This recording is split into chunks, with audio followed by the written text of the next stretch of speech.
আসসালামু আলাইকুম ভিউয়ার, সবাই কেমন আছেন? এটা হচ্ছে কচুয়া থেকে গরিবপুর যাওয়ার রাস্তাটা। এই জায়গাটা গাছগুলো বেশ পুরনো পুরনো, খুবই দেখে ভালো লাগলো আমার কাছে, এর জন্য আপনার কাছে দেখার জন্য শেয়ার করে দিলাম। সবাই দেখবেন, কেমন হয়েছে কমেন্টে জানাবেন। কেমন জায়গাটা আমার কাছে খুবই ভালো লাগলো, একদম মনোরম শান্তি বলেছে। এখানে আসলে একটা বাসা করে এখানে থাকা দরকার, এখানে একটা জায়গা কিনে একটা বাড়ি করে থাকা দরকার। খুবই শান্তি, কি সুন্দর আজকে ওয়েদার।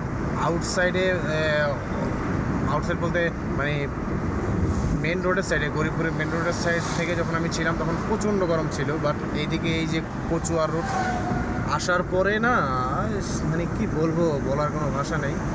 খুব একদম সুন্দর হয়ে গেছে, ঠান্ডা শীতল শীতল ভাব চলে আসছে, অনেক সুন্দর। আল্লাহর সৃষ্টি কতই না সুন্দর, তার প্রমাণই হচ্ছে এটা। এখন একটু হেবিজিবি লাগতেছে, বাট একটু আগে সেই ছিল এই যে আবার সামনে চলে আসতেছে সেই বড় বড় গাছগুলো।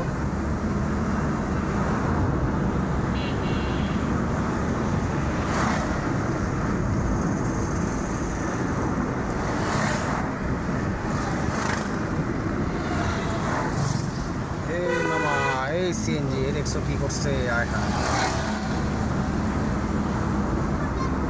এসব রাস্তায় সিএনজি আর অটোদের জন্য গাড়ি চালানো যায় না। Wow, is a nice place. সবাই এই যে কচুয়া রুটে উঠে গেলাম, ঢাকা চিটাগাং হাইওয়ে। আমি এখন যাব ঢাকার উদ্দেশ্যে।